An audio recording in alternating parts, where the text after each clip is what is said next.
sejam bem-vindos a mais um episódio do Kimball Insights, onde a liderança encontra a inspiração. Estou aqui com a minha sócia Tiziana Lima, que vocês já conhecem bem. Boa tarde, pessoal. Hoje temos a honra de receber aqui 3 convidados no nosso videocast para discutir os desafios e oportunidades da liderança nessa nova era aí de transformação. Então, vou apresentar o primeiro deles, que vocês já conhecem, já esteve aqui contribuindo aí com a sua vivência. É o Fausto Alvarez, sócio fundador da Kimball. Ele estará aqui novamente conosco para enriquecer aí essa conversa. Estamos aqui também com o Freitas, que é sócio da Kimball há 16 anos, né? Ele nunca esteve aqui, primeira vez dele, mas vocês o verão mais vezes, né? Seja bem-vindo, Freitas. Obrigado. E hoje o nosso convidado do videocast é um executivo de mais de quase 3 décadas de experiência aí no mundo corporativo. Ele é vice-presidente executivo da Randon Corps, certo? Randon Corp. Randon Corp. O Daniel Eli, nosso conhecido aí, já é parceiro, já é cliente. E a gente vai conversar aqui, conhecer um pouco sobre o lançamento do livro dele, O Líder em Transformação. Então, a gente vai ter a oportunidade de ouvi-lo e contribuir aqui com a nossa conversa sobre liderança, as transformações do mundo corporativo e também aproveitando a contribuição do Fausto e do Freitas nessa conversa. Convidados de peso, não? Estou ansiosa por essa conversa. Mas para começar tudo, foi o Freitas que trouxe o Daniel. Daniel, muito feliz que você aceitou o nosso convite. Eu que agradeço. Lançamento de livro é uma loucura, né? Então eu imagino a agenda. E eu vou começar com a primeira pergunta. Freitas, como você conheceu o Daniel Eli? Vou deixar essa resposta para o Daniel Eli. Daniel, como é que se lembra quando nós te conhecemos? Eu e o Fausto. Sim, lembro sim, né? Primeiramente, obrigado aí pela oportunidade, né? De poder não só estar falando do livro, mas contar um pouco da história e falar sobre um tema que para mim é muito relevante, que é a liderança e são processos de transformações, principalmente em organizações mais tradicionais, né? Porque a gente fala muito, né, das novas organizações, as startups, etc., que já nascem nesse contexto, mas e as grandes como a Randon Corp, que tem 75 anos, né, já de história, como é que elas também se reinventam e se transformam a partir do protagonismo das lideranças? Acho que esse, para mim, é um tema que onde eu puder estar conversando sobre isso, eu vou estar. Eu lembro, Freitas, vocês foram logo que eu cheguei na Randon Corp, já são 18 anos de história na Randon Corp. Teve uma reunião, eu não estava ainda no RH oficialmente, estava chegando, né, como gerente de RH, e vocês estavam com a pessoa que eu estava sucedendo dentro da Randon, que era a Maria Tereza. Maria Tereza. Eu estava com uma reunião com ela me apresentou ali e eu nem sabia direito onde eu estava ainda, nem como empresa, nem com quem, nem conhecia tampouco muito a Kimball na época, né? Ali, quando a gente estava voltando para Porto Alegre, aí o Fausto falou assim, né? O Fausto era que, na minha época, eu vinha da área de estratégia, e o Fausto que estava me ali, como é que chama? Era o meu mentor ali, né? Na área de pessoas. Aí ele, na descida, né, de voltando na serra, ele falou assim, esse rapaz vai longe. É quase uma mãe de nado potencial. Obrigado. Mãe de nado potencial. Olha, se você quiser saber aonde você vai, além de fazer o assessment da Kimball, tem uma conversa com o Fausto. 10 minutos ele falava que ele já sabia. Mas 16 anos depois está aqui o Daniel, né? Na época tinha livro, né? 31 anos e era o meu primeiro desafio gerencial, inclusive, né, dentro de RH. E uma carreira brilhante, tá, Daniel? Eu tenho acompanhado todo esse tempo a carreira do Daniel. Ele teve uma carreira que eu chamaria uma carreira de zigue-zague, né? Ele vai para o negócio, volta para RH, volta para o suporte. Então, é uma carreira que ela permite a pessoa desenvolver muitas habilidades, né? Não só as habilidades de gestão de pessoas, como a divisão estratégica, quando ele vai para o negócio, conhecimento do próprio negócio, conhecimento de transformação cultural. Então, este é o Daniel, né? Que eu acompanhei crescendo e ficando grande, né? ser hoje o vice-presidente corporativo da Randon, tá? Então, parabéns, em primeiro lugar, Daniel, por essa carreira maravilhosa que você construiu, e eu acompanhei isso. Ele construiu, não caiu de graça. Depois ele vai falar sobre isso. Perfeito. Né? Maravilhoso. Que aconteceu? Conta para nós, Daniel, um pouco dessa trajetória que o Freitas comentou, né? Você foi de RH, foi para operação, hoje é o VP executivo. Eu acho que a minha história ajuda a inspirar aí muitos profissionais de RH a se desafiarem a coisas diferentes também, né? O meu background, a minha formação é administração de empresas, mas sempre foi em pessoas e cultura. Tanto que eu já tinha 13 anos anteriores, antes de chegar na Randon Corp, trabalhado em recursos humanos. Então, eu já tinha uma história, eu ainda não tinha uma experiência mais gerencial, vamos dizer assim. E aí, quando eu chego na Randon, eu tenho essa oportunidade, mas não passaram-se nem 4 anos que eu já estava lá.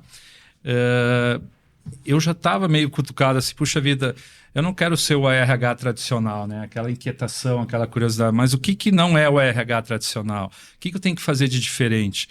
E aí surgiu uma oportunidade, eu lembro na época, nós estávamos precisando de um gestor para a Argentina, para Rosário. Nós tínhamos uma planta da Randon em Rosário e ninguém queria ir para a Argentina, não sei porquê na época, né? Mas era o patinho feio, ninguém queria ir para lá. E, naturalmente, quem ia para lá eram perfis já de pessoas que já tinham experiência em gestão de uma unidade, em PNL, que a gente chama, né? Ou pessoas mais da área comercial. E aí o pessoal perguntou se alguém tinha interesse e eu levantei a mão, né? Pô, mas um cara de RH indo para a Argentina vai fazer o quê? E era para cuidar da fábrica. Era para negociar com a Cristina Kirchner, porque na época nós tínhamos as travas de importação muito forte. E eu levantei a mão. Mas por que eu levantei a mão? Assim, eu já estava fazendo estratégias, meu mestrado de estratégias. Eu já considerava que eu tinha um bom tracking, assim, uma boa corrida em RH, mas eu queria uma experiência de estar na frente de uma operação, sentir as dores da operação, porque eu sempre estava apoiando a operação. E foi um momento ímpar, e eu fui descobrir depois que talvez eu era o melhor perfil naquela época para ir para a Argentina, porque como eu tinha esse background de recursos humanos, o grande ponto que estava pegando lá era o pessoal se sentir menor em relação à empresa maior, porque era uma unidade pequena. E eu comecei a fazer um trabalho de cultura, pouca gente sabe, mas o grande trabalho que eu fiz, apesar de estar responsável por toda a planta, foi de cultura, foi de trabalhar a autoestima da turma, de trazer coisas diferentes para eles.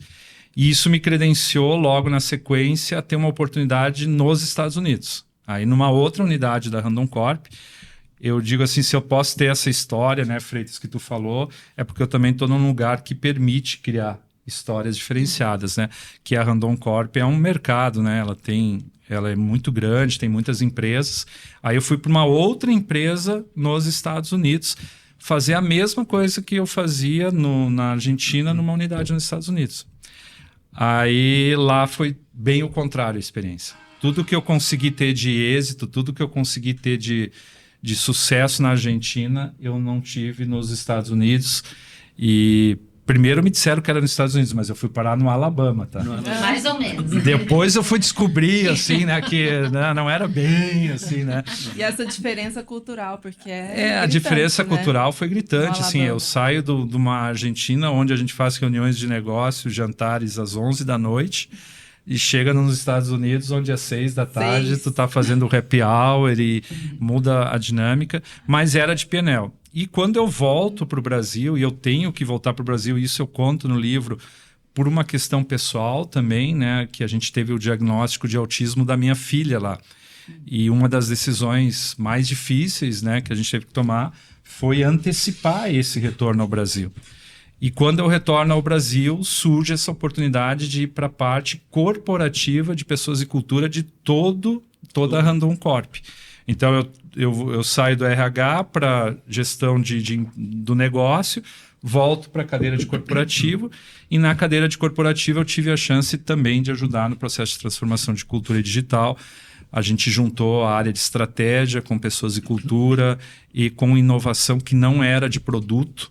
E ali eu fui um dos primeiros, o Freitas acho que ajudou nesse processo, eu fui um dos primeiros CTOs do Brasil.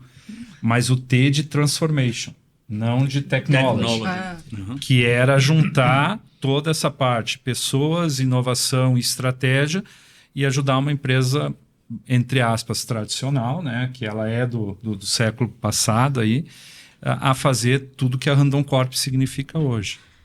E aí, só para o zigue-zague, é que hoje eu voltei para o negócio. Então, nesse momento, eu estou na linha de frente de uma das verticais de negócio da Randon Corp, que é de serviços financeiros e digitais, que é como nós estamos transformando a indústria também em serviços. Que lá na frente não vai ter indústria, né, Fausto, que não tenha serviços junto, né? E nós estamos fazendo o nosso tema de casa e agora eu estou de novo na operação. Aproveitando que você falou que você foi um dos primeiros CTOs, né? E você disse sobre esse desafio das empresas tradicionais. Eu ouvi um executivo de inovação falando que é difícil você pegar aquelas empresas que parecem um navio cargueiro, virar uma lancha. E geralmente eles querem que faça isso. Dentre os desafios que você já vivenciou como CTO, quais são os principais desafios que você vê nas empresas para a transformação? Aqui está um pouco no livro, né? Porque o livro surge exatamente dessa tua pergunta, porque eu vou começando a ver o que deu certo, o que não deu certo, e registrar isso ao longo do tempo e que vai se consolidar depois no livro. Mas, assim, sendo bastante direto na tua pergunta, se eu tivesse que escolher 3 pontos assim que foram fundamentais nesse processo na Randon Corp e em algumas organizações que eu atuo paralelo à Randon Corp, né, que é o Instituto do Autismo, o Instituto Hélice de Inovação lá de Caxias, o CIMEX, eu destacaria 3 assim, né, que eu coloco é quase que um roadmap assim, né. Primeiro, precisava ressignificar a liderança dentro da organização, né? Todo esse processo só é possível com um líder em transformação que aceite que ele é o primeiro a que tem que se transformar. E eu venho de uma escola tradicional de desenvolvimento de executivos, onde eu aprendi vários conceitos, métodos do século passado, né? E que hoje alguns ainda funcionam em determinadas situações, né, Freitas, mas outros não funcionam mais. E adicionar, então, que dores foram essas que eu comecei a sentir? E isso aconteceu principalmente de 2014, 15 em diante. Quando eu volto para o Brasil e vou para esse desafio corporativo, eu começo a me dar conta de que eu não tinha condição de estar na linha de frente e liderar, ajudar a ser um dos protagonistas para liderar essa transformação. Porque eu tinha uma miopia digital. No livro eu até chamo de miopia digital. Eu ainda entendi a inovação de um jeito que não era mais o que estava acontecendo. A liderança, a gente estava muito mais formados para sermos bons gestores do que verdadeiros líderes, né? E a parte da estrutura hierárquica, as estruturas políticas, os jogos de poder dentro da organização. Então, ressignificar o que sempre foi a liderança, para mim, seria a chave número 1. Um bom gestor, né, eu venho falando isso, um bom gestor está com os dias contados. Eu quase já fui, né, tripudiado por essa frase, mas assim, eu acredito que um bom gestor está contido dentro de um grande líder, mas é em 20%, 30% das suas atividades. 70% a 80% das atividades como liderança hoje, que eu preciso me preparar e estar capacitado para ajudar minhas organizações, é muito mais do que ser um bom gestor. E é o que está nos livros de liderança. Se tu pegar a essência do que sempre foi a liderança, não era inspirar pessoas e movimentos, não era potencializar o melhor de cada um da equipe. Por que a gente foi arrefecendo isso, deixando de fazer isso ao longo do tempo dentro das nossas organizações? Essa é uma pergunta que eu comecei a me fazer. Inclusive eu mesmo, a minha agenda era 70%, 80%, muito mais para ser um bom gestor do que para fazer isso. Segundo ponto, ressignificar a inovação em toda a organização. A gente vem de uma cultura que a inovação tinha nome, departamento, área, sobrenome dentro das empresas. E está tudo certo, porque lá atrás era possível isso. Mas hoje eu faço um desafio para quem está nos ouvindo aqui. O que não foi criado que tu não tem acesso hoje? né? Que tu não saiba, que tu entre numa internet ou que tu acesse algum banco de dados ou algum grupo que tu não vai encontrar. Então, a inovação ela passou a ser muito mais colaborativa. As grandes ideias, as grandes disrupções, elas vêm da soma de várias cabeças com diferentes competências pensando um problema comum. E aí conseguem trazer uma solução diferenciada. Se eu estou focado em ser um bom gestor, eu não enxergo isso. Eu vou lá pegar minhas ferramentas do passado e vou tentando aplicar. Se eu estou conseguindo enxergar esse líder em transformação, eu começo a ser um grande articulador de colocar essas competências à disposição da organização, ou na minha equipe, ou nas equipes da organização. Então, inovação, do mais básico ao mais disruptivo, é a agenda de todo mundo dentro da organização. E isso eu não enxergava, e nós começamos na Randon Corp a fazer essa mudança. Nós tínhamos um prêmio, para vocês verem como isso, símbolos e rituais de cultura, né? Nós tínhamos um prêmio de inovação dentro da Randon. Era Empresas Randon até então. Ele tinha uma categoria só. Qual que vocês acham que era a categoria? Inovação em quê? Produto. Produto e tecnologia. Uma empresa de engenheiros. Então, É mais assim, ó, eu só premio a inovação que vem de produto ou tecnologia e engenharia. Eu disse, eu sou administrador, esse é um prêmio dos engenheiros que nós vamos ter. Nós transformamos, dentro dos símbolos e rituais, esse prêmio em 7 categorias. E essas 7 categorias conseguia abarcar todas as pessoas da organização. Então, tu tinha inovação em serviços, em melhorias menores, né? Processos de melhoria, em produtividade. Então, a gente começou, vamos simbolizar com o próprio prêmio que inovação não é de um grupo seleto. Ele vale para todo mundo. E o terceiro ponto, que é o aprendizado, que até se eu escrevesse o livro hoje de novo, eu escreveria um pouco diferente. Eu em algum momento, eu acreditei que nós tínhamos que derrubar as estruturas hierárquicas, verticais dentro das organizações para conseguir fazer esse modelo mais colaborativo. Teve né? um movimento, né? Uma época disso bem forte. E existe, né? assim, horizontalização. as startups, as organizações mais novas, assim, das últimas décadas, elas já são diferentes, elas trabalham num modelo diferente. Mas a Randon, como tu falou, ela é um grande cargueiro. Como é que eu vou ser uma lancha? Como é que eu vou ter essa agilidade com esses sistemas? Aí eu comecei a acreditar diferente, Freitas. Eu acho que nós não precisamos... Alguns estão me criticando porque dizem assim, pô, é porque tu é vice-presidente, tu já está lá em cima, agora tu não quer mexer nas estruturas, né? Não é nada disso. Eu só me dei conta, se der para mexer nas estruturas, vamos mexer. Mas antes de mexer na estrutura, o mais importante é mexer na cabeça de quem senta na cadeira. Sem dúvida. Se o Daniel Eli senta na cadeira de vice-presidente executivo da Randon Corp e CEO da Hands, com a cabeça que eu tinha há 10 anos, quais são os tipos de decisões que eu vou tomar? Uma cadeira super empoderada para tomar decisões e fazer coisas diferentes. Eu sentado hoje com a cabeça que eu tenho, eu consigo tomar decisões muito importantes de abrir portas, remover barreiras para um outro contexto. Então, assim, ó, em vez de brigar com o sistema, por que não investir no líder?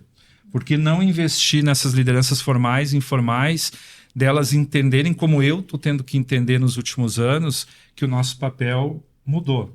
Se é que mudou, né? Será que não é? A gente só não está resgatando a essência do que a gente sempre deveria ter sido, ou ter mantido dentro das organizações. Vocês trabalham muito com liderança, nos assessments e tudo, vocês sabem disso, né? Freitas, você acha que essa questão de estrutura hierárquica, quebrar essas estruturas como o Daniel trouxe, funcionaria no contexto brasileiro? Que eu vejo, tá? Eu acho que o Daniel, ele trouxe o insight pessoal dele e é uma coisa que eu concordo muito, tá? Existe a estrutura hierárquica e existe que é a estrutura de compliance.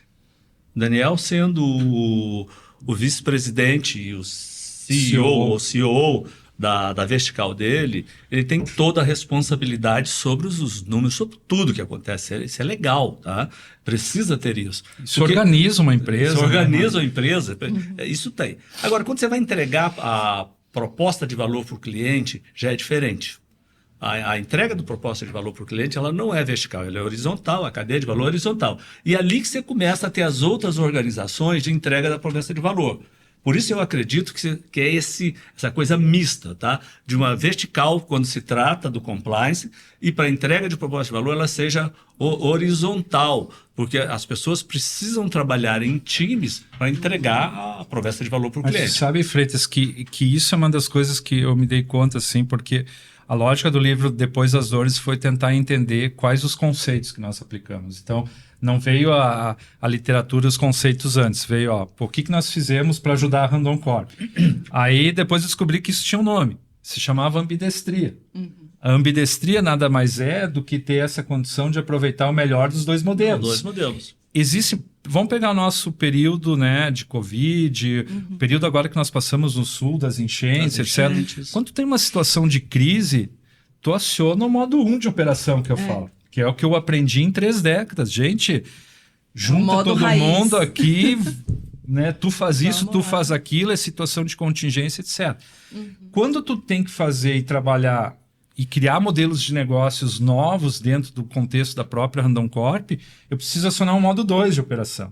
Que eu tenho que fazer com várias cabeças, eu sou uma parte, eu entrego uma competência disso.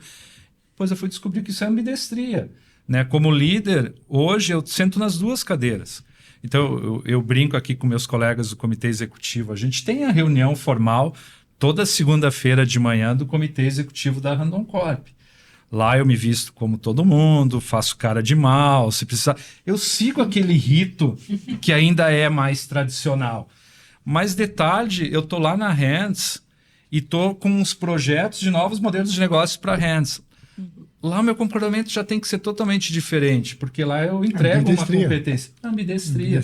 Então eu fui entender isso somente depois. E aí, isso gerou um problema dentro da organização quando a gente começou a trabalhar, porque todo mundo queria ir para esse modo 2 de operação. Todos. Porque é mais cool, é mais, sabe, né? Mais cool, tá no hype. Eu tô no hype aqui, não sei o quê. Mas mais moderno. Os dois são importantes. Sim. Se tu não tiver a turma que tá tocando ainda no modo tradicional, é o que paga o almoço, né? Faz feijão com arroz todo dia. Agora, aí, quando começou isso de um sentimento de falta de menos-valia do modo 1 em relação ao modo 2, é porque nós não chegamos no modo 3. Fausto, E o modo 3 é a ambidestria. O modo 3 é quando eu aceito que as 2 coisas são importantes. Eu não preciso escolher uma ou outra. São as duas coisas. E esse conceito da ambidestria apareceu muito também para aquelas organizações que só olham o momento atual e não conseguem se planejar, em pensar no médio e longo prazo. Aquelas que, sabe, o foco no resultado, Mas no seu livro você trata das mudanças profundas aí que a economia digital vem trazendo para os negócios e o impacto disso nas lideranças. Que impactos? E como que as lideranças vêm cuidando, vêm tratando disso? O primeiro impacto, Fausto, assim, que para mim é o que eu senti, assim, a dor, né? É como eu mudo a minha agenda. Sim. Como eu faço esse reposicionamento como líder da minha agenda. Se ela é uma agenda que está 70%, 80% focada no modo 1 mais de operação, entregar os resultados, isso é importante. Eu tenho que conseguir abrir espaço para navegar nesse outro ambiente, nesse mundo, nessa economia, sem descuidar. Só que no final a minha agenda é uma só. Eu uso muito uma analogia da mochila. A gente carrega as ferramentas que a gente precisa como liderança numa mochila todos os dias. Aí eu pergunto para vocês, ou as bolsas, as mochilas, quanta coisa a gente carrega todos os dias que a gente não precisaria carregar? Aí eu comecei a descobrir que o principal desafio, Fausto, era o desapego. Porque eu tinha que deixar algumas coisas da mochila, não é que eu ia eliminar da minha vida, tá no meu portfólio, tá nas minhas competências, mas eu não precisava carregar todo dia, né, na mochila. Eu podia deixar lá em casa, num balcão, porque eu tinha que abrir espaço nessa mochila para entender como estavam operando esses ecossistemas de inovação, seja no Brasil, fora, por que lá funcionava, que não funcionava. E quanto mais tu subiu dentro de uma organização, um depoimento próprio aqui, pessoal, é mais difícil desapegar. Os mimos são maiores, o teu salário é melhor, o medo do tombo é maior, né? Então, aquilo que te fez chegar, talvez, quando tu era um gestor, aquele teu ímpeto de ser uma liderança diferente, etc., quando tu vai crescendo nesses sistemas verticais, vai arrefecendo isso. E é justamente o que tu não pode deixar acontecer. E para não acontecer isso, tu vai ter que fazer o desapego de algumas coisas. Então, vou dar um exemplo para vocês, meu aqui, né? E eu não tenho vergonha nenhuma de dizer isso hoje, porque isso está muito bem resolvido na minha cabeça. Eu chegava a fazer 2 reuniões semanais com a minha equipe. De gerenciamento de processo, microgerenciamento, etc. Quando eu comecei a descobrir que essa reunião era muito mais pro meu ego, para minha vaidade, para mostrar que eu era o chefe, e do que para produtividade, do que significava aquilo, eu tive que trabalhar essa parte de relações de poder, de status, ego, vaidade. Hoje eu tenho uma reunião de acompanhamento a cada 15 dias e outras formas de fazer esse acompanhamento. Mas eu tenho certeza que não eram reuniões produtivas. Não eram nem para mim, tampouco para as pessoas que estavam ali. Mas no modelo de comando e controle que a minha escola tradicional aprendeu, é isso, né? Ou seja, tem que ter o chefe e vai ter ali. E isso é sofrido. É aquela famosa reunião que poderia ter sido um e-mail, né? Interromper um pouquinho aqui você falou de aquele famoso método de comando e controle. Você, como eu, acho que como Freitas, mas todos vivemos. Nós aprendemos a fazer desse jeito, né? A gente foi criado nessa escola. E hoje a gente tem escolas de negócios famosas, fortes, que treinam empresários e executivos e que vendem o método de comando e controle. Não vamos falar de nomes de escolas aqui, mas eles vendem o método de comando e controle. E vendem assim abertamente, não escondem que vendem isso. É tudo muito transparente, é isso que eu vendo. Com muito sucesso. E com muito sucesso. E aí eu fico assustado, porque a gente vive num mundo hoje, com essas novas gerações, onde esse método não funciona. Né? Você disse que faz uma reunião a cada quinzena, aquela que você fazia. Sim. Eu acho que se você fizer uma vez por mês, vai tudo muito bem. Eu acho que nós vamos voltar para o tema da ambidestria. Eu não descartaria ainda, né? Em alguns momentos, o comando e controle ainda faz sentido, momentos de crise, momentos de contingência, quando tu tem uma coisa mais regrada, processual. Mas eu não acredito mais nesse modelo, Fausto. Assim, onde eu estou hoje, o que eu vejo, com quem eu interajo, o grande papel da liderança é de influência e inspiração. Mais de inspiração do que de influência. Inspirar pessoas em movimentos é uma frase que eu venho usando muito. Assim. A gente não aprendeu na nossa escola tradicional. Eu não aprendi nos MBAs que eu fiz depois. Tampouco aprendi nos cursos que eu vim fazer depois. Não aprende. Isso tu aprende. E as novas gerações, elas exigem muito mais de nós isso. Porque o comando e controle, como o Fausto falou, não funciona na mesma... A minha geração, eu sou geração X, né? Eu fui tão ensinado com o comando e controle que eu sei lidar bem em ser comandado. Né? Eu criei casca para isso. Nós né? criamos. Eu gosto muito do meu amigo lá, o Dado Schneider, que fala, né? Ele disse assim, o mundo mudou e bem na minha vez, né?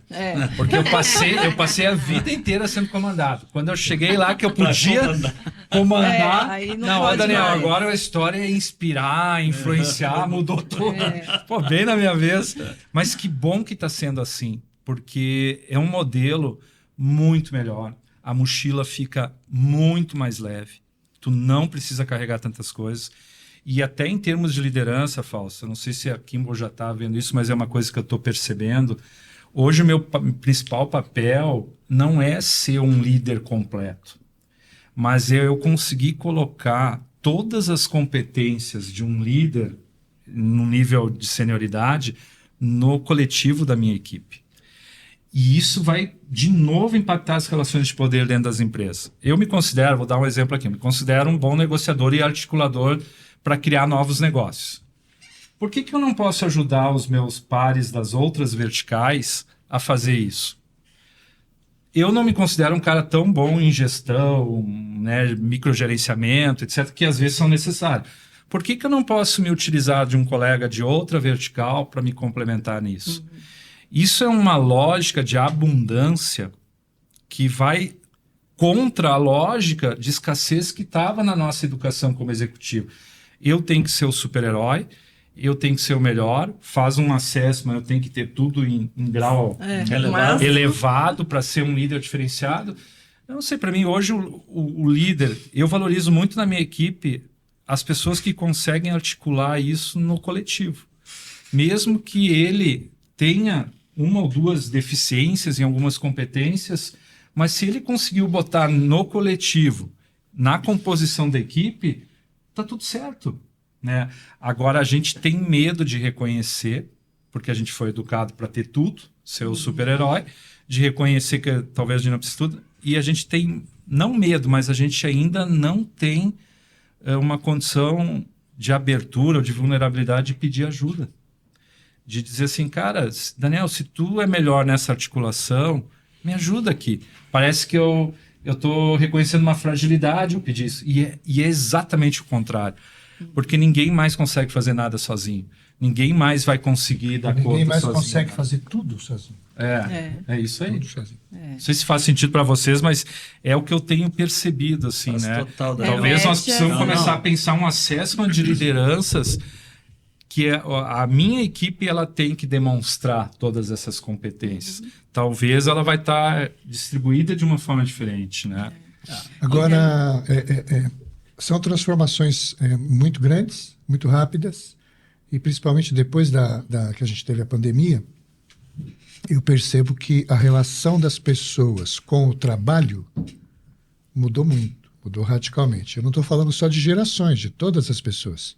Hoje tem pessoas da nossa faixa etária aqui que querem trabalhar de um outro jeito, querem trabalhar de uma outra forma. As pessoas mais jovens também querem trabalhar de uma outra forma, ou trabalhar de um outro jeito, em outros lugares.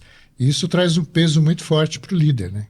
Para o gestor, porque ele tem que cuidar de muitas coisas que ele não cuidava antes. Por exemplo, toda a situação emocional das pessoas. Essa é a nova agenda, né, Fausto? Então, assim, mas é um peso. E eu não sei se esse líder está preparado para fazer isso. E eu percebo em muitas empresas que a gente trabalha, que eu estou, que o líder quer fazer esse trabalho, mas ele não sabe como fazer isso.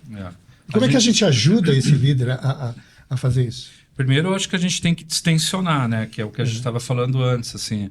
Nós temos que romper com essa figura do super-herói, com a figura do todo-poderoso, o cara que vai dar conta de toda essa agenda sozinho. Eu não dou conta de toda a minha agenda hoje sozinho, com a cabeça que eu tenho. Ou seja, eu preciso articular essas competências. E eu acho, Fausto, só complementando a ideia que tu trouxe das gerações, é muito mais do que as gerações, e eu concordo contigo. Porque assim, claro que as novas gerações elas estão nos provocando, porque diferente de décadas passadas, elas são bem mais diferentes do que a nossa geração. Vou botar nós aqui, tá? Porque nós três vamos separar elas, mas nós três estamos lá. Então, assim, pensam muito diferente, têm expectativas de vida diferente, de mundo do trabalho diferente. Mas vocês já se deram conta que o Daniel Eli, o Freitas e o Fausto, se eles se permitirem a fazer a sua transformação e mudam a sua cabeça, também essas organizações tradicionais deixam de ser competitivas para a retenção desses executivos? Estamos vendo isso, Daniel. Então, isso é em todas as Exatamente gerações. Se a Randon Corp hoje, né, liderada pelo Daniel, o Sérgio, os outros executivos que estão conosco lá, ela não tivesse passando por esse processo de transformação, e ela me deu a oportunidade, e quem me deu a oportunidade de conhecer os ecossistemas, olhar esse outro mundo e buscar essas percepções, eu fiz a minha parte, mas a empresa me deu essa oportunidade. E ela não mudasse junto, ela teria me preparado para estar em algum outro lugar, que não nela. Então, quando eu tenho que falar sobre esse assunto na alta liderança da Randon Corp ou nas organizações que eu visito, eu falo, gente, esse é o tema mais estratégico hoje das nossas organizações. Porque quem vai estar aqui para liderar as nossas organizações daqui a 10, 15 anos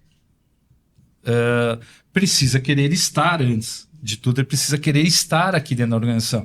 Se a nossa organização envelheceu, ela não se rejuvenesce, não faz as coisas que tem que fazer, nós não vamos ter nem os da geração alfa que está chegando, os da X que ainda poderiam estar lá, né?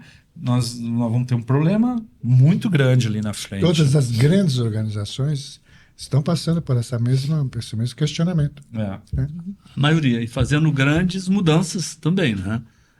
Nós temos exemplo, a sócia da Randon lá no negócio, a Gerdau, veja as mudanças junto com a Gerdau, né, e a Randon que estão fazendo nos níveis de gestão. Eu acompanho as duas fortemente, né, pela minha proximidade com a Randon e com a Gerdau, e vejo que há um esforço muito grande de trazer esse novo para dentro da empresa, sem perder o foco no resultado. Tá? Não dá para se perder foco em resultado. Eu posso fazer todas as questões... É E, não é O. Né? Exatamente, é E, não é O. Né? Pessoas e performance. É P&P. Não é? E é isso que precisa, não é? E é isso que vem. E é o que eu vejo lá na Randon. Não abre mão da performance. Aliás, Daniel, eu não sei dos nossos ouvintes que quantos conhecem a dimensão da Randon e a dimensão da sua área. Né? Quantos negócios tem abaixo da tua área e quantos negócios tem dentro da Randon. Dá uma palhinha assim para nós. A Randon, em 2014, quando começa, ela estava fazendo 65 anos, hoje ela tem 75 anos, né?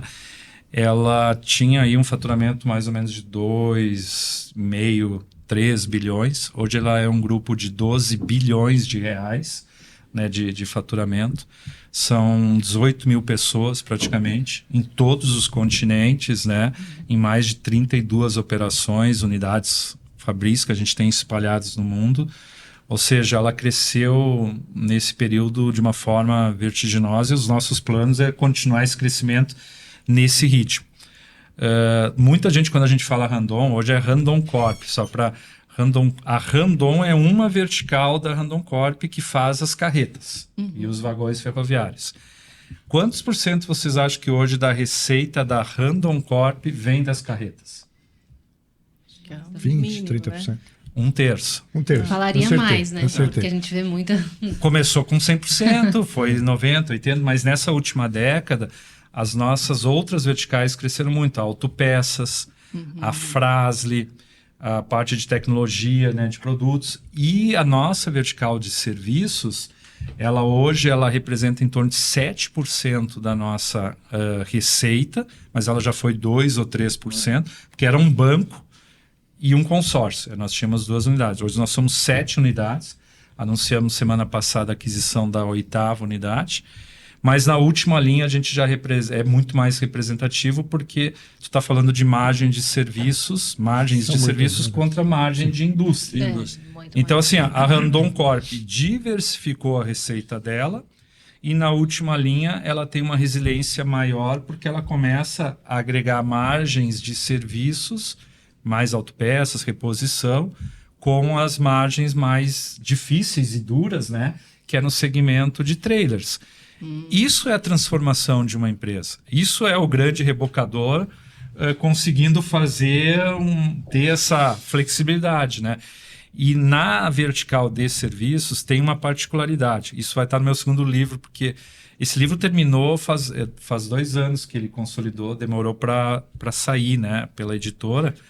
Mas nesses 2 últimos anos, 3, eu vivi muito essa vertical. E como é criar uma vertical de negócios, porque a vertical de serviços é um novo modelo de negócio dentro da Randon Corp. E como é criar e ter crescimento de startup. Essa vertical ela vem crescendo em média de 46% ao ano nos últimos 4 anos. Como é que tu cria uma nova vertical de negócio em serviços, dentro da indústria, com crescimento de startup? E uma das explicações disso, além daqueles 3 pontos, liderança, ressignificar a inovação, trabalhar, alianças e parcerias. A gente, nessa vertical, tem uma autorização poética, né, aqui, de poder fazer mais alianças. Essa que tu falou da Gerdau foi uma ruptura na mentalidade lá dentro, porque nós sempre tentávamos ser controladores das empresas que a gente adquiria. E nós queríamos, dentro de serviço, entrar na locação de pesados, que era um negócio que a gente não tinha. E nós, junto com a Gerdau Next, que é a Hands da Gerdau, vamos pensar assim, é a Gerdau que está também crescendo, né, com uma visão um pouco diferente, nos juntamos, criamos um negócio 50-50, nenhum dos dois controla o negócio. Montamos um business plan de 5 anos, nós estamos fechando agora o 2º ano e entregando o resultado do 5º ano. E por que isso está acontecendo e está dando tão certo? Aí tem que escrever um livro, porque tem um monte de outras estratégias que a gente está tendo que adotar nessas alianças e parcerias, até no relacionamento com os parceiros, que são competências novas, inclusive para mim como líder. Eu não tinha essas competências todas, né? A Randon Corp, de alguma forma, ela tinha isso um pouco no DNA, porque a gente, mesmo onde a gente era minoritário, a gente sempre tratou os nossos, majoritário, a gente sempre tratou os nossos sócios como se fosse 50-50. Então já estava um pouco na nossa cultura independente do percentual que a gente tinha com a Yoast, com a Meritor, que foram as primeiras JVs, a gente sempre teve essa questão de, cara, não importa se tem 30, tem 50, 70, nós somos uma coisa só. Então isso ajudou muito, mas teve que adicionar outras coisas. Isso cai muito com a questão da inovação que você falou, que tem que estar pulverizada, né? E a melhor forma de unir isso é pela parceria, pela conexão. A gente tem um exemplo muito legal assim, para contar para vocês aí da parte da indústria, porque isso também vem acontecendo dentro da indústria. Nós lançamos o primeiro eixo de tração elétrica, né? Quebramos um conceito que a carreta, sempre o conceito foi de ser puxada. Aí nós fomos lá e colocamos uma tração elétrica com regeneração de energia da própria, quando a carreta está descendo, tipo o KERS da Fórmula 1, né?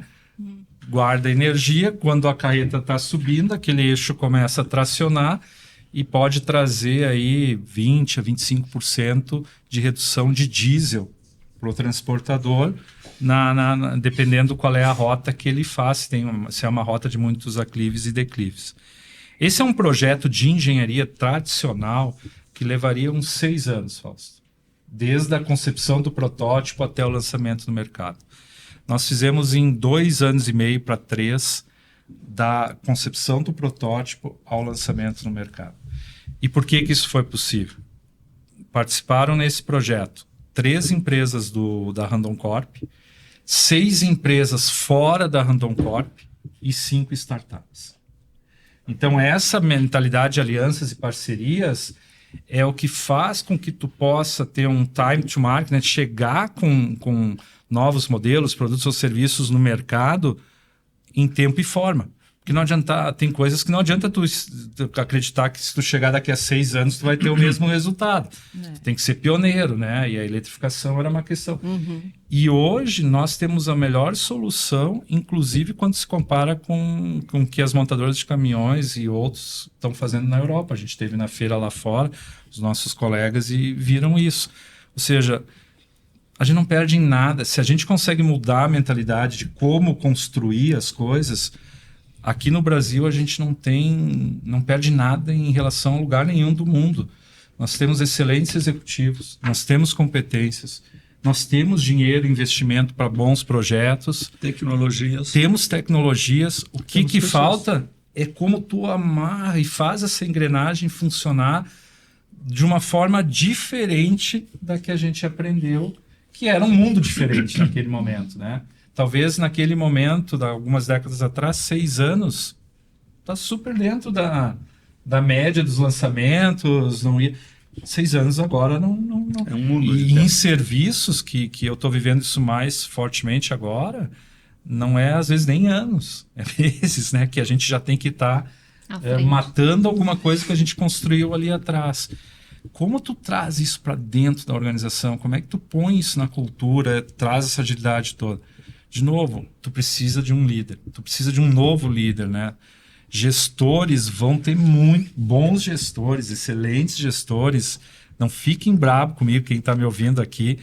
Vão ter muita dificuldade porque tem um repertório de competências e novas estratégias que não estão ainda nos livros, que não estão nos cursos. E aí, Fausto, tu fez a pergunta, né? Como é que eu acelero isso? Eu só vejo 2 caminhos, né? Onde a gente passa a maior parte do nosso tempo? Dentro das organizações ou em entidades de educação, fazendo uma pós, uma graduação, um MBA. A educação, né? Essas entidades de educação e as organizações mais estruturadas, elas vão ter que ajudar a virar esse jogo. A Randon Corp está fazendo isso. Ela me deu, para mim, para outros executivos, a oportunidade da gente se conectar a tudo isso, a buscar essas competências, e deu também a responsabilidade, que aí vem junto, de dividir isso, de compartilhar isso, né, de levar essas informações, essa experiência para mais e mais pessoas. Então, se eu não tiver hoje 10, 20% da minha agenda tempo para compartilhar isso que a gente está fazendo aqui, será que eu estou fazendo meu papel como líder? Esse é o questionamento que eu deixaria para todo mundo. Se eu falasse isso há 10, 15 anos atrás, eu sei qual é a reação que eu teria dentro da empresa. E muitas empresas... O que tu está perdendo tempo? Em muitas empresas a reação hoje vai ser essa. Né? Tem empresas que estão nos anos 80, nos anos 90. Mas é a anos lógica 2000. da escassez, né, Fausto? Quando esses ecossistemas de inovação, quando as empresas começam a trabalhar juntos, a nossa região da Serra Gaúcha cresceu porque as empresas trabalhavam juntos. Aí elas foram crescendo, foram indo para essa lógica de escassez, uma queria ser melhor do que a outra e esqueceram de trabalhar juntas. Sim. O que esses ecossistemas de inovação estão fazendo em todo o Brasil? Só estão relembrando o que a gente já fazia lá atrás e que, de alguma forma, nós esquecemos de praticar. Né? Você tem que realmente compartilhar isso, porque mesmo na região da Serra Gaúcha tem alguns segmentos que ainda estão vivendo a lógica da escassez. Com certeza. Todas O as movimento, regiões, o segmento Todas as regiões e todos os moveleiro, por Todas. exemplo, eles tinham que trabalhar muito mais juntos, como vocês estão fazendo agora. Então, o segundo livro ele já está mais ou menos planejado. É que assim, o livro, ele na verdade, ele é só uma consolidação de experiências e talvez o fato de eu vir de pessoas de RH me traz uma facilidade, porque tudo isso que a gente está falando no final do dia é cultura, né, gente? Sim. Nós estamos mexendo e transformando a cultura das organizações para dar resposta e conta de um novo desafio. Então, eu aprendi nos últimos anos a não deixar de escrever o que eu vejo. Então, vocês vão ver, eu sempre nas minhas redes vai ter um artigo. Eu falei na semana retrasada, na minha coluna do MIT, isso que eu falei aqui para vocês, de não pasteurizar as lideranças dentro das organizações. Porque vai ficar uma mochila muito pesada e não vai resolver o problema. Porque tem que estar no coletivo. Esse é um insight que eu não sei onde está nos livros hoje, Freitas. Eu nem sei se isso é um insight bom ou ruim, mas eu estou falando de uma coisa que eu estou vendo e estou vendo que se não fizer diferente, não dá resposta. Porque a demanda é muito grande. Né? Daniel, tem uma questão da palavra e da prática. Né? Do que a gente fala, e a prática. Eu queria dar um exemplo aqui, muito positivo da prática do Daniel. Né? O Daniel era vice-presidente da associação da SIC, da Associação Comercial e Industrial de lá. Aí o Daniel conversou, Freitas, eu preciso contratar uma... Era do CIMEX, do sindicato Sindicato da mecânico. Metal mecânico. Nós precisamos contratar um executivo para o CIMEX. Aí fomos lá fazer o perfil com o Daniel e o Paulo. E nós fizemos Paulo o perfil. Spaioli, presidente. Né? Paulo Spaioli era o presidente, Daniel vice. E fizemos o perfil, o Daniel depois falou o seguinte, né? Paulo, se você vê isso aí, você sabe que o Daniel falou isso, falou contigo. Queremos uma pessoa diferente. Não foi? E nós trouxemos para ele a Daiane. Imagina, um sindicato industrial de Caxias, bem masculino de um modo geral, não é? Nós contratamos uma Daiane, startupeira antes, de 35 anos de idade. Veio do Sebrae. Veio do Sebrae, trabalhou em tudo mais. Faz quanto tempo isso, Daniel? Já são uns 5, 6 anos, acho. 5, 6 anos. Isso mostra que as nossas contratações são duradouras. A Daiane está lá, tá? A gente fala com ela e ela está lá trabalhando e... Agora, deixa eu te dar um elemento Me dá um elemento. Talvez tu não saiba. Quem fundou o sindicato já tem mais de 65 anos, foi a Didia Bandera, foi uma mulher. Foi uma mulher. Então, assim, ó, Resgatou. vê que a gente Resgatou. volta para o resgate da essência que a gente acaba, às vezes, em vários assuntos, perdendo isso. Mas assim, seria muito mais fácil, né? Daniel, e com o apoio do Paulo, né? Todo o apoio do Paulo, contratar uma pessoa tradicional para aquilo ali. Não, foi uma ruptura aquilo ali, não é? Aqui E é tem- isso que eu falo, é o pensamento colocado em prática. Aqui tem uma história muito legal para dividir com vocês, que eu disse assim, eu por muito tempo fui analista de treinamento, depois trabalhei em cargos e salários e tudo, então eu era aquele cara do RH que sentava na frente dos gestores dentro da empresa para fazer a famosa descrição de Fiz casos muitas. que era utilizado para contratar depois o perfil. Cara, lá naquela época, Freitas, eu já comecei a me dar conta disso, sabe por quê? Porque o cara começava a descrever e como eu conhecia a pessoa, eu via assim, pô, essa descrição é ele, né? Ele está se descrevendo. Exatamente. Mas a lógica dele estava certa. Eu preciso contratar um cara bom no mercado. Se eu sou o melhor cara, Contrato a mim eu me mesmo. descrevo e faço o Vou perfil. contratar, Mas isso é uma lógica de contratar os iguais. É. E eu não estou dizendo que isso não está errado, tá, gente? Para mim não tem certo e errado aqui. Mas se eu contratar todas as pessoas que pensam e agem como o Daniel Eli, eu já sei a equipe Não que eu tem vou ter. diversidade. E eu não é essa equipe que eu preciso ter. De novo, a gente não está falando das competências da liderança mais no coletivo do que no individual. Quais são as competências de liderança aonde eu preciso de apoio? Elas têm que ser complementares, né? Essas têm que estar nessa minha seleção aí, né? E, Daniel, aproveitando sobre competências, né? Aqui a gente avalia competências nos assessments, né? Nos Conheço porque já executivos. fiz alguns aí. Alguns. Já passei por isso. Já né? passou. Já passei por Olha, isso. se eu aqui. contar quantos acessos na vida eu já fiz, acho que dá um outro livro, Fausto. Você disse que, até usando o teu exemplo agora, né? Vamos olhar para o perfil, aquele executivo que descreve a si mesmo. Você disse que você tinha uma certa miopia digital, lá no início da conversa, e que você teve que quebrar isso. Que competências você teve que usar e adquirir para que tirasse a sua miopia ou você visse? Eu acho que a primeira passo ali foi me permitir a me conectar com esse novo, né? E aí eu falo assim, tu não precisa muita competência, tu precisa talvez um pouco de curiosidade e inquietação, né? Quando tu percebe que as coisas já não estão dando a resposta como tu gostaria naquele ambiente, que as ferramentas que estão na tua mochila não estão respondendo, se tu é um cara inquieto e curioso, tu começa a te mexer. Ou porque a mochila está muito pesada, ou porque tu não está enxergando que aquelas ferramentas estão trazendo resultado.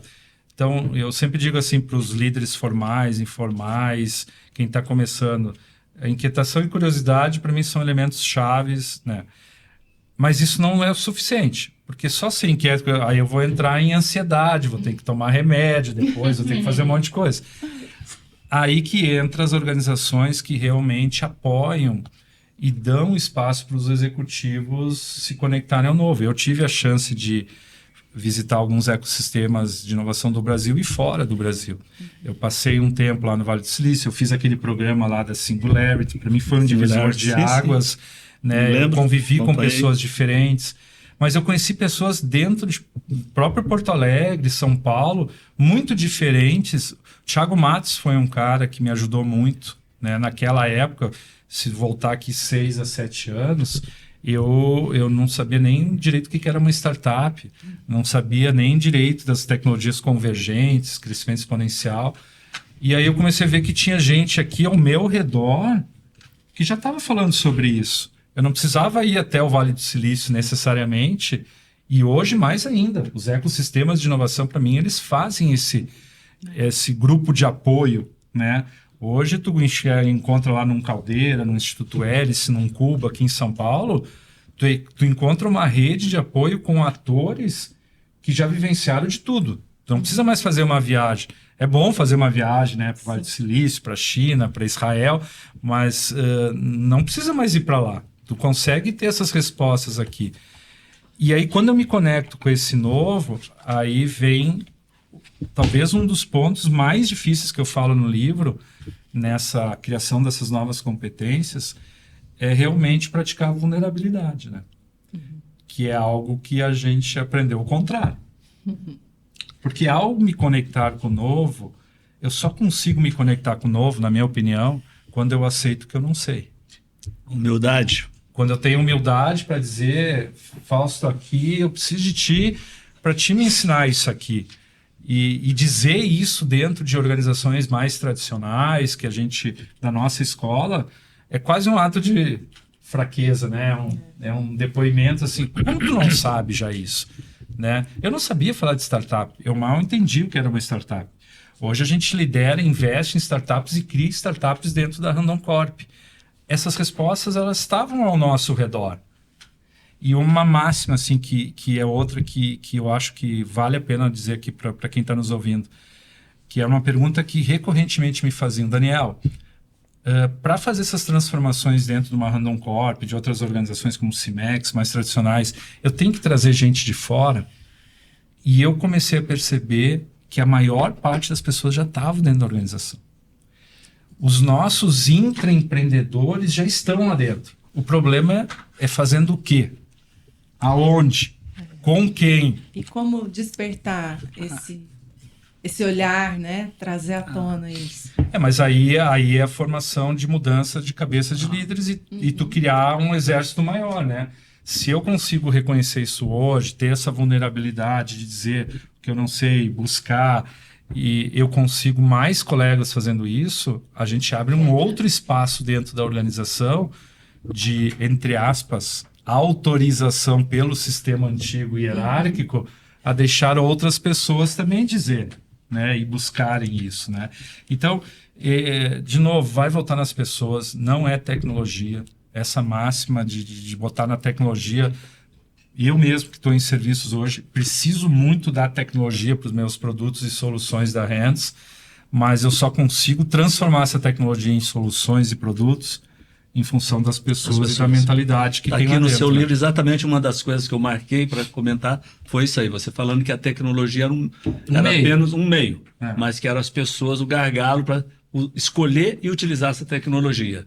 E foi isso, Freitas, que quando eu tive a oportunidade de estar no Vale do Silício, Fausto, e outros ecossistemas que eu vi, eles tinham problemas iguais aos nossos. Eles tinham dinheiro, eles tinham atores com competências de atores que nós tínhamos aqui. O que eles estavam fazendo diferente? Eles estavam conseguindo só conectar as pessoas, comunidades internas, numa lógica diferente, que é essa lógica que eu venho falando de abundância. E existe esse conceito, tá, gente? Sim. Esse conceito, inclusive, tem um livro que fala só sobre o conceito. Recomendo que leiam sobre isso. O que diferencia a lógica de escassez para a lógica de abundância? Eles estão numa lógica de abundância. Quando nós começamos o Instituto Hélice na Serra Gaúcha, que era 4 empresas, só 4 da Serra Gaúcha, trabalhando juntas para resolver problemas comuns, as primeiras reuniões sobre a lógica da escassez, a gente não conseguia nem falar dos nossos problemas comuns, porque era vergonhoso, né? E aí a gente teve que trabalhar isso nas empresas e hoje nós temos vários projetos. Hoje são mais de 32 empresas e apoiadores do Instituto Hélice. E nós temos vários projetos e soluções que nasceram e são comuns a essas empresas e nasceram com startups. Mas daquela primeira reunião, Freitas, numa lógica de escassez, para chegar hoje numa lógica de abundância, precisa ter CPFs. Eu não vou nem chamar de líderes mais, então. CPFs. Nós precisamos de CPFs que liderem e que acreditem nisso e estejam empoderados por suas empresas também. Aí volto na figura do Daniel Randon, não estou aqui puxando o saco dele, né? Vocês conhecem muito bem, mas o Daniel Randon, ele sempre foi a pessoa que entendeu que precisava uma mudança. Talvez ele não soubesse o que fazer e como fazer. Mas ele deu espaço, e eu fui um dos que ganhei esse espaço, para intraempreendedores ajudar a dizer o que fazer e como fazer. Eu estava lá dentro já. Estava lá dentro fazendo outras coisas, vindo dos Estados Unidos. Mas então as pessoas já estão dentro da organização. A maior parte, no meu ponto de vista, já está. Não é que a gente põe eles dentro de uma panela, põe uma tampa, né? E esconde, fecha o campo de atuação. E é tudo que a gente não precisaria fazer, né? Deveria ser o contrário. Sabe, Daniel, eu queria te... Eu me empolgo, desculpa por esse assunto. Você falou também do intraempreendedor aí, e tem a questão Para ser empreendedor, é um camarada que ele não vê dificuldades. Eu digo que a SWOT, análise do empreendedor, não tem, ela só tem duas coisas. Uma matriz de oportunidade. Matriz de oportunidade. Se tem oportunidade, ele não olha ponto difícil, ele vai lá e faz. Mas ele erra muito. Tá? Como é que é isso a cultura? Se você quer ter intraempreendedor, como é que você cria essa cultura de permitir o erro? Porque não dá para ser empreendedor se não errar.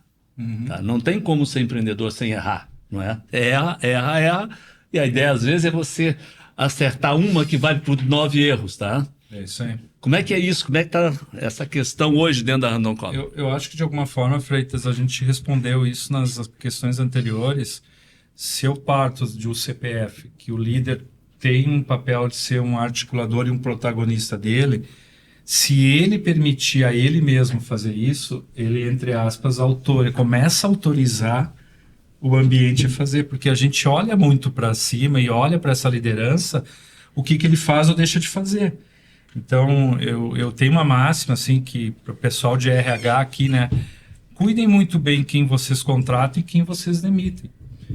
Porque essa mensagem é tão poderosa dentro da organização sobre quais as competências, os valores que tu tá mais valorizando ou menos valorizando, e todo mundo sabe ler isso. Então, se a Randon Corp começa a ter e voltar 3, 4, 5 passos e ter mais gestores de comando e controle nas substituições do que tem hoje, essa mensagem fica clara para dentro da organização. E a organização é um sistema imunológico, ela vai se adaptar para sobreviver dentro daquilo. Ela vai voltar a jogar que jogo? O jogo anterior. Se ela começa a ver que tem mais pessoas entrando com uma cabeça diferente, mesmo que a estrutura é vertical, mesmo que é comando e controle, mas as pessoas que estão sentando na cadeira estão sentando com uma cabeça diferente, a organização também lê isso. Vai adaptando. E ela começa a se permitir autorizar. Então, assim, exemplo de sucesso de equipes de alta performance, a gente não falou de equipes de alta performance, para mim hoje, a gente já falou todos os elementos aqui. Eu vejo as equipes de alta performance, primeiro com um ambiente, como tu está falando, totalmente diferente de poder errar, de poder acertar e etc. Eu vejo as competências mais no coletivo do que no individual. Então, vários elementos que hoje eu vejo de uma equipe de alta performance, nós falamos aqui. E não está naquela escola tradicional. E a cultura do erro, Daniel, é isso que eu tinha dado um foco um pouquinho, que eu vejo na Randon hoje, isso é um ponto muito positivo, né? Tem empresas que você errou, corta o dedo. Como é que eu posso ter empreendedor se eu tenho uma... Não pode. Não pode. É isso que eu queria te ouvir um pouco, falar sobre Daniel, a cultura do erro. Complementando a pergunta do Freire, o papel do RH nesse contexto aí, para ajudar, né? Eu acho que aí tu tocou num outro agente, talvez tão importante quanto a liderança. Porque a gente veio falando muito de RH estratégico nos outros. Isso é o RH estratégico, né? Só que o RH, ele precisa ser empoderado e ele precisa trazer as competências que ele não tem ainda para fazer essa discussão aqui e ajudar a fomentar essa discussão dentro da organização. Como eu venho de RH, para mim o RH estratégico foi minha vida.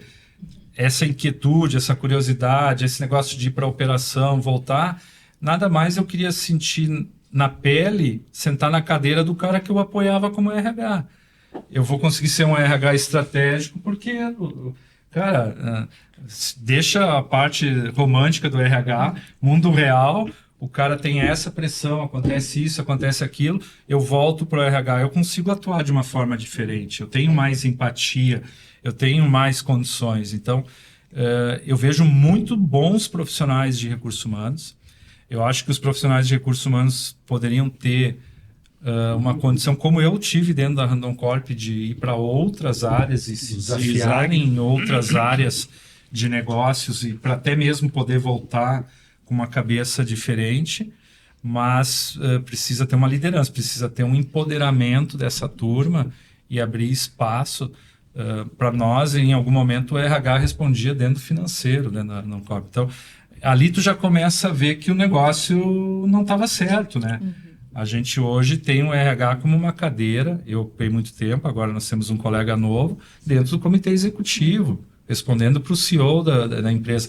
São pequenas mensagens, mas que vão mostrando o quanto tu valoriza mais uma coisa ou menos outra, né? Então, como tu contrata, como tu demite, né? Como tu trata o teu RH, onde tu posiciona ele dentro da estrutura. E tem que ter essa inquietude que você falou, né? Essa curiosidade de permear por todo o ambiente para poder conseguir identificar, mapear e poder contribuir. Talvez de os maneira profissionais de RH e o que eu posso deixar assim como mensagem até inspiracional para essa turma é acreditar mais no seu potencial. Legal. Isso não é só para o RH, eu vejo isso em várias outras áreas também, assim, né?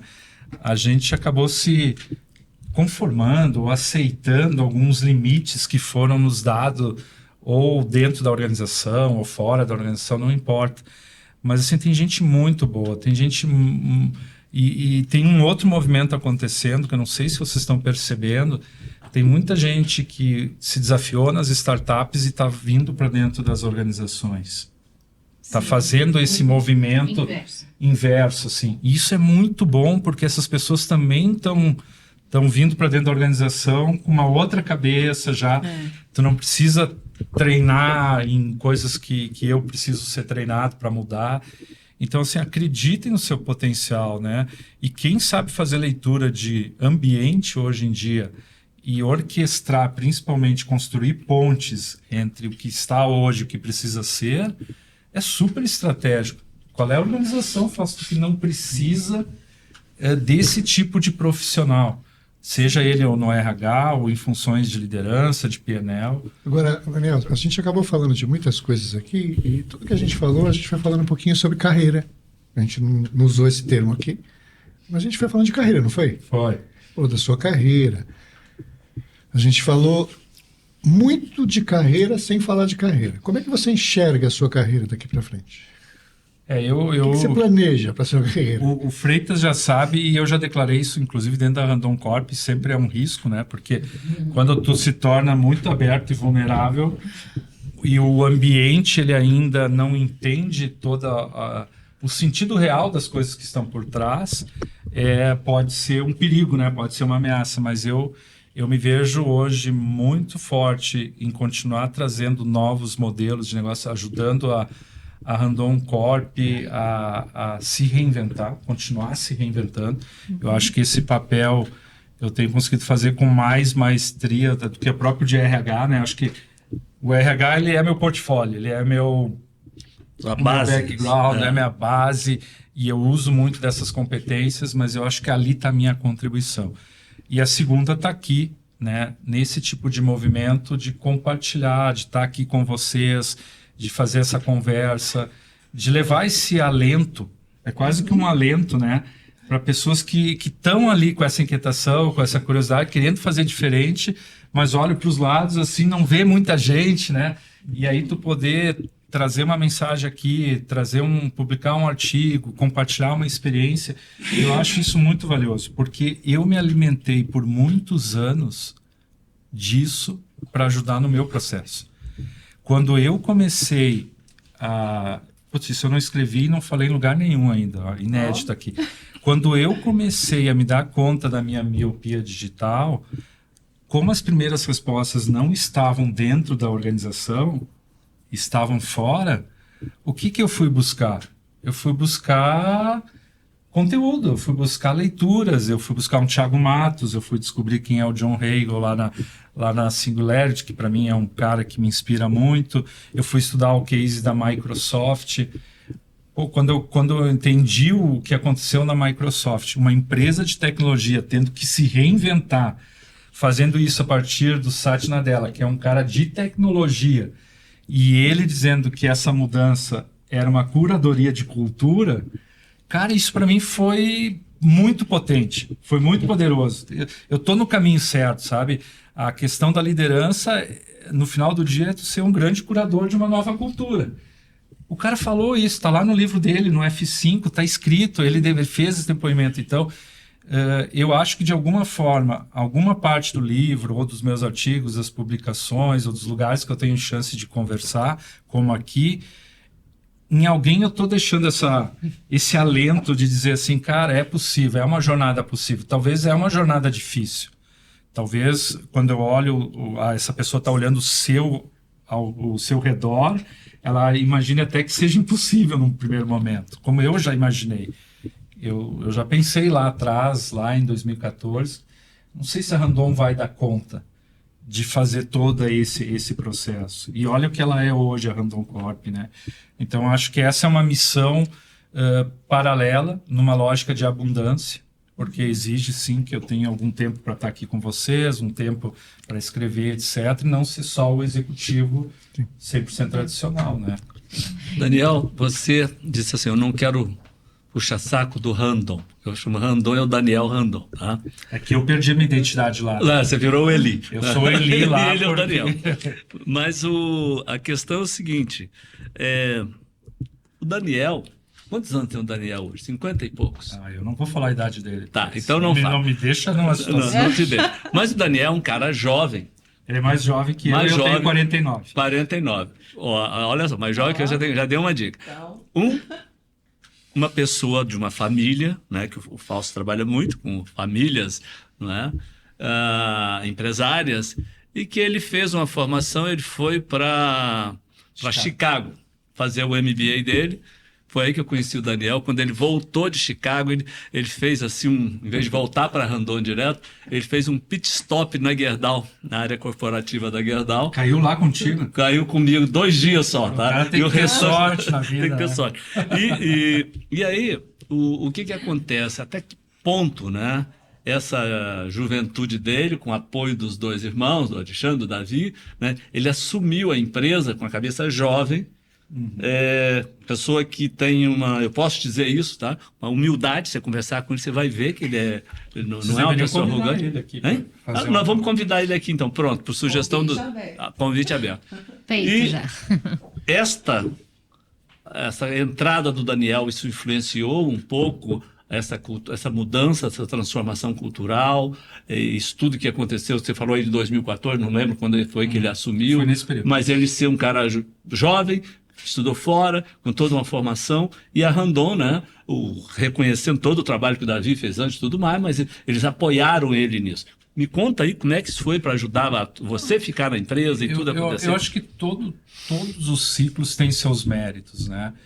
Só lá em 60, quando a gente completou 65 e estava pensando em como construir outros 65, primeiro é porque a gente chegou nos 65, né?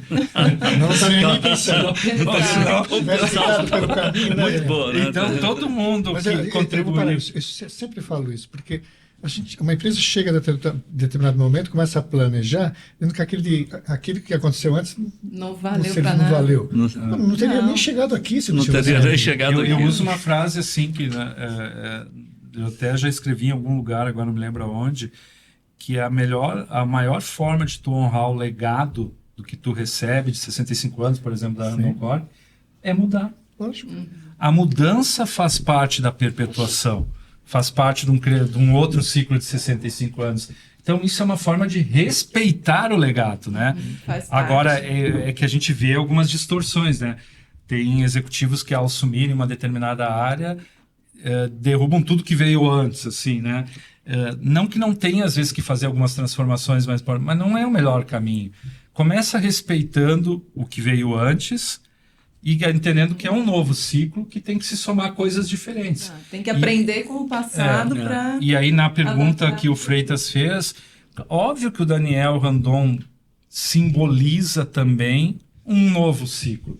Sem dúvida. Mas ninguém faz nada sozinho. De novo, a figura do super-herói, ela está perdendo muito espaço dentro das organizações. Quem ainda está cultuando a figura do super-herói está perdendo credibilidade para baixo, gente. Porque as equipes não têm mais, não aceitam mais essa história de que alguém tem todas as respostas, que tudo tem que passar por uma centralização, por um ponto. Primeiro, não dá conta do desafio que a gente já falou aqui. Segundo, ninguém mais aguenta isso, né? Então, eu acho que é uma outra construção coletiva esse ciclo. Tem muitas pessoas e o mérito para mim desse ciclo está num exército que foi aumentando, que talvez começou com um número menor de CPFs, mas hoje ele tem um número significativo de CPFs que faz com que o sistema não ande para trás. Porque se tu não criar esses CPFs e esses líderes em transformação... Estou vendendo livro aqui também, acho. muito bem. Esse líder em transformação, a chance de recuar e de tu ter que voltar em algum momento e dar vários passos para trás, ela é muito grande. Agora, o papo tá muito bom, gente, mas a gente vai ter que encerrar. Mas antes de encerrar, ele vai ter que realmente vender o livro dele. Falar um pouco para quem está nos assistindo, para quem que é esse livro? Esse livro, sem dúvida nenhuma, são para os Daniéis, os Paulos, os Faustos, né?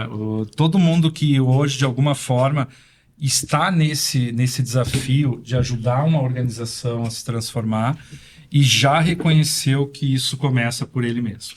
Então, assim, eu quase digo, não é um livro, no final, ele é um guia, porque ele, nos últimos capítulos, chega a ter um roadmap, assim, de ajudar a dar sugestões de caminhos. Ó. Cara, começa por aqui. Eu falo aqui, por exemplo, células clandestinas. Na Randon Corp, uma das formas que a gente começou foi criando células clandestinas. A gente foi lá estudar esses ecossistemas de inovação, mas não tinha ambiente para falar dentro da empresa. A gente fazia encontros clandestinos com meia luz, assim, e juntava líderes que estavam a fim de falar, outras pessoas inquietas e curiosas. Cara, isso deu uma força. Pouca gente sabe dessa história, está no livro, mas lá dentro da Randon pouca gente sabe. Isso foi criar os Randon Exo, que depois criou a Conexo, que depois criou o nosso CVC. Então, é quase que um manual. Mas o que eu acho mais legal, assim, e pelo menos foi o meu esforço na construção desse livro, é mostrar que essa jornada é possível. E eu falo de 2 alavancas no livro, onde eu começo, que foram as minhas alavancas. A tal da miopia digital, para mim foi uma alavanca. Quando eu me dei conta da miopia digital, eu disse, cara, eu tô fora desse jogo. Eu tô fora desse jogo se eu não fizer algo diferente. E tampouco eu vou ajudar a organização, porque eu vou estar fora desse jogo, né?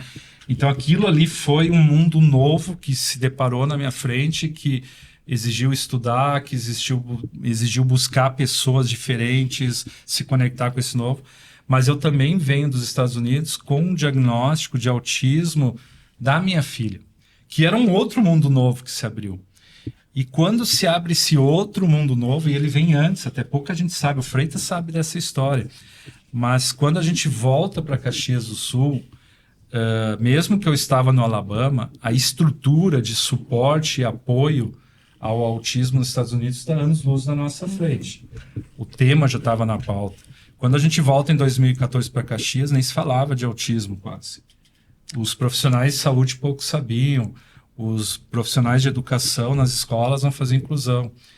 E eu vi algo muito transformador começando a acontecer nos fundos da minha casa, na lógica de abundância, que foi o divisor de águas para fazer esse movimento dentro da Randon, pelo menos da minha parte, e no Instituto Hélice. Que foi a minha esposa, que ela pegou todo aquele material que a gente recebeu nos Estados Unidos, que era um material que tinha o objetivo de cuidar de quem cuida. Não era para focar na Sofia. Sim, era para focar no Daniel, na Raquel, no Gabriel e no Samuel, os irmãos, para a gente ser instrumentalizado para cuidar. Tanto que eu conto essa história, assim, um dia chega 6 profissionais lá em casa, lá no Alabama, e eu e a Raquel, minha esposa, a gente ficava se olhando assim, pô, Sofia não vai dar conta de 1, imagina 6, e logo a gente descobre que aqueles 6 profissionais estavam lá para cuidar de vocês, para cuidar da gente. Cara, isso foi assim, sabe? Chocante. Um tapa assim, cara, tá tudo, eu tenho que mudar a minha forma de pensar. Segundo, eu tenho que tomar uma decisão que eu nunca tinha tomado na vida, de botar a família antes da profissão. Hoje eu não tenho vergonha de dizer isso, gente. Mas todas as minhas decisões do passado foram pela carreira. Nossas foram pela carreira. E quando lá os médicos falaram que ela tinha que estar no lugar, que 2 idiomas seria desafiador, e ela nasceu na Argentina e com 6 meses foi para os Estados Unidos e estava começando a ser alfabetizada em inglês, e nós iríamos voltar para o Brasil, aquele meu plano de 3, 5 anos nos Estados Unidos vira um plano de 1 ano e meio. para quem era, né, na visão tradicional carreirista, sempre botou... Foi outra decisão difícil. Mas o mais impactante foi quando a minha esposa começa a traduzir aquele material que a gente recebeu lá, e no quiosque da nossa casa, nos fundos da nossa casa, ela começa a dividir com mães que estavam precisando, nem sabiam que era autista, mas já tinha... o diagnóstico no Brasil é muito mais tardio, né? Nós tivemos o diagnóstico da nossa filha com 13 meses. Os diagnósticos médios no Brasil é 7 anos para cima, né? Agora está diminuindo. E aquele primeiro grupo de mães era 5, 6 mães, depois era 15, depois era 30, depois já não cabia no quiosque. E aí fundou, E aí espírito criou- empreendedor, deixa eu só falar, fundou uma ONG chamada Uniteia. Instituto Uniteia. Eu espero que conte isso. O Instituto. Aí a gente vê, mas o que era ali? A lógica da abundância. O que estava no meio não era a Raquel, não era a mãe X, o Y, era o autismo. Como trazer apoio a todo aquele ecossistema? E nós éramos um ator que estava tentando fazer alguma coisa. E pouca gente sabe que o Instituto Hélice foi inspirado nessa lógica do Instituto Uniteia. 6 meses depois que a gente cria o Instituto do Autismo, o Uniteia, a gente está criando o Instituto da Inovação, Por que o nome? Uniteia? Unidos pelo TEA. Legal. Teia, Zona que é do o... espectro autista, né? Isso. É. Então ali, ó, essa questão do autismo e a questão da miopia digital foram as minhas alavancas. Então o convite que eu deixo aqui é descubram onde estão. As alavancas, elas já estão aí. E geralmente, infelizmente, é pela dor, Convite, né? eu vou fazer o convite É para pela você. O convite é ler o livro e descobrir as suas alavancas. É isso aí. Cada um vai encontrar as suas alavancas. Perfeito. Ela nunca é igual de ninguém para ninguém. Talvez meu livro é só uma inspiração para te encontrar a tua, Isso, né? isso aí. E saber que é uma jornada possível, porque essas alavancas, elas são transformadoras. Chega a arrepiar quando eu contei essa história para vocês, mas ela fez esse diagnóstico e tudo que a gente viveu lá. O programa se chamava Early Intervention, né? Step Ahead, que era um programa do governo lá do Alabama, gratuito. Os profissionais não recebiam. Aqueles 6 profissionais que chegaram lá em casa, era um programa voluntário do Olha Estado. só. E aí, quando eu começo a ver aquilo ali, gente, quando tu põe no centro um propósito comum, isso é muito mais forte do que botar no centro o executivo a empresa X, a empresa Y. E acho que é um pouco disso que eu tento transmitir, né, nesse livro, essa reconfiguração, né, de propósito aí. E líderes conectam propósitos, né? De novo, a conexão tá em tudo, né? Daniel, foi um prazer te ouvir. Foi Eu que uma agradeço a aula, oportunidade. Tivemos vários insights, né? Agradeço também a presença do Freitas. Vamos falar muitas vezes, Freitas. Espero que você tenha sentado aqui conosco muito mais vezes. E o Fausto, que está aqui já de Obrigado. casa. De casa. Daniel, obrigado. Foi muito legal, foi inspirador ouvir você. Um bate-papo gostoso da sua carreira, dos planos. Muito bom. Que bom, Fausto. Obrigado pela Acho- oportunidade. Continue assim, porque a gente precisa. né? A transformação empresas nunca precisam. acaba, né? As Não pessoas Ela é precisam. contínua, né, Daniel? As comunidades precisam. É isso aí. Muito obrigada e a todos que estão nos ouvindo, obrigado por estarem até aqui conosco. E lembrem-se de curtir esse vídeo, de nos seguir nas redes sociais e compartilhar esse episódio com alguns líderes, com quem vocês quiserem, que possam se inspirar também nessas histórias maravilhosas que foram compartilhadas aqui hoje. Eu queria também aproveitar para agradecer aqui o Daniel, que veio lá de Caxias, né? Mora em Caxias do Sul, na Serra Gaúcha, onde tem bons vinhos, né? Naquela região galeto. toda. Um excelente galeto com uma excelente polenta, né, Daniel? Isso aí. Então, convido também a audiência aí a visitar Caxias do Sul, visitar a Serra Gaúcha, não é? E de repente passar lá na Conex, fazer uma propaganda, que é lá na Randon. A Conex é um centro de... Fala, Daniel, da Conex aí, É vende uma a Conex pra- plataforma de conexão com a comunidade, onde a gente pega toda essa jornada e divide com a nossa comunidade, os empreendedores da região. Então nós estamos, né, temos o privilégio de estar ali ao lado, né, de Caxias, né? Faz menos de um mês fui lá na Conex, estive lá com o Daniel, né, o Dado Schneider, toda a turma lá, passamos um dia juntos lá.